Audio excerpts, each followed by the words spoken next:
Herkesin beklediği o film vizyona girdi. Filmde bir sahne var ki beni çok derinden etkiledi. Odyssey filmi aylardır teknik özellikleriyle ön plana çıkarıldı. Örneğin ekranda gördüğünüz IMAX kameraları kullanıldı. 20. yüzyılın büyük filmlerine benzer biçimde uygun salonlarda 70 mm gösterilebilecek teknolojiyle çekildi ve benzeri. Haklı olarak biçimi öne çıkarılsa da bu filmin özü çok değerli aslında. Vardığı nokta da günümüz için önemli. Odyssey'i Homeros'un destanından uyarlayarak yöneten Christopher Nolan şahsen çok etkilendiğim bir anlatı kurmuş. Ölümlü insanın ihtirasını, kendi türüne ihanetini ve pişmanlığını katmanlarla anlatmış. Uyarlanan Odysseia destanı, Truva Savaşı'nın son dönemini konu alan İlyada destanının bittiği yerden başlıyor. İthaka kralı Odysseus, Truva'da galip gelmeleri üzerine evine doğru uzun bir yolculuğa çıkar.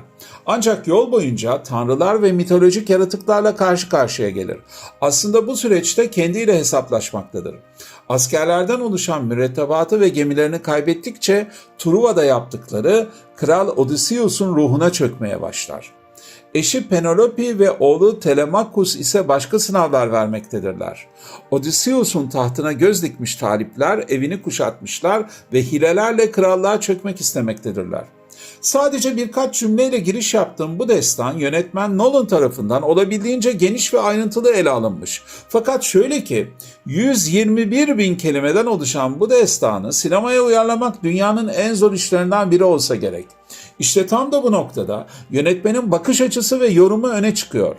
Nolan, Kral Odysseus'un evine ve özüne dönme inadında yolculuğun onu kademe kademe nasıl değiştirdiğini işlemiş. Yaşlanmasını, olgunlaşmasını ve hafızasının onu nasıl ayakta tuttuğunu incelikle aktarmış. Kral Odysseus evine döndüğünde ise artık eskisi gibi değildir. Onun kas ve savaşma gücü, zekası ve vicdanıyla sarmalanmıştır. Ölen askerlerini şereflendirmek için batıya doğru yeni bir yolculuğa çıkmadan evini işgalden kurtarması gerekmektedir. Nolan film boyunca tanrıların oyun sahalarında zaaflarına yenilen insanların ödedikleri bedelleri vurguluyor. Trajedi ile umut arasında yürüyen ve öleceğini bildiği halde durmaksızın savaşanların çıkmazlarına işaret ediyor. Aslında kibirlerine ve öfkelerine nasıl yenildiklerini çok iyi vurguluyor. Aynı zamanda da geriye dönülemez vahşetlere yol açtıklarını bir kez daha hatırlatıyor. Başta bahsettiğim gibi filmdeki bir sahne benim için çok değerliydi. Odysseus'un dilenci kılığında evine döndükten sonra henüz onu tanımamış karısıyla konuştuğu ve Truva'daki yapılanların vicdan azabını aktardığı sahneydi bu.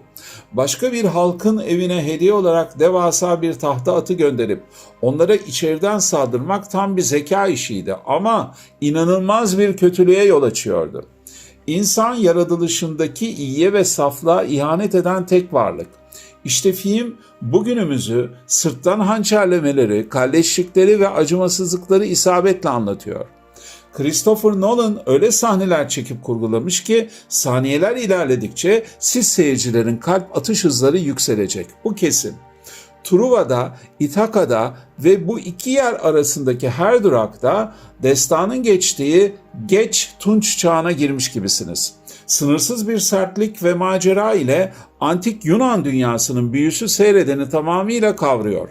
Yönetmen stüdyoların yanı sıra bir dizi Akdeniz ülkesine ve İzlanda'dan İskoçya'ya uzanan çok farklı lokasyonlarda çekim yapmış. Mecburen başvurduğu dijital etkiler dışında kullanılan her öğenin gerçeğe uygun olduğunu vurgulayalım. Kamera arkası ve önündeki uluslararası ekipler istisnasız övgüleri hak ediyor. Örnekler veririm. Başta Odysseus'u oynayan Matt Damon olmak üzere her oyuncu zorlu çekim koşullarına dayanmış. Görüntü yönetmeni İsviçreli Oscar ödüllü Hoyt van Hoytema bir ışık sihirbazı gibi. Müziklerle Nolan'ın tam kalbimizi vurmasını sağlayan besteci Ludwig Göransson ise anımsatalım 1984 doğumlu ve 3 Oscar ödüllü bir İsveçli. Filme itirazlar dil konusunda yoğunlaşıyor. Dili İngilizce tabii. Bu film destanın bir yorumu. İngilizce olması normal diye düşünüyorum. Sonuçta hikayelerin geçtiği dönemlerin dillerinde çeken Mel Gibson gibi çılgın olamaz herkes. Ancak Amerikan aksanları da olan İngilizce ile çekilmesine rağmen Nolan ilginç bir şey deniyor. Odysseus'un çaresizliğini ve yabancılaşmasını hissettirmek için bir sahnede ada halklarından bir yabancıya anlaşılamayan bir dille konuşma yaptırıp askerlerden birine çevirtiyor. Sonuçta sinemanın mükemmel filmlerinden biriyle karşı karşıya olduğumuzu bilmenizi isterim. Bu tür videoların devamı için abone olup beğen tuşuna basabilirsiniz. İyi seyirler.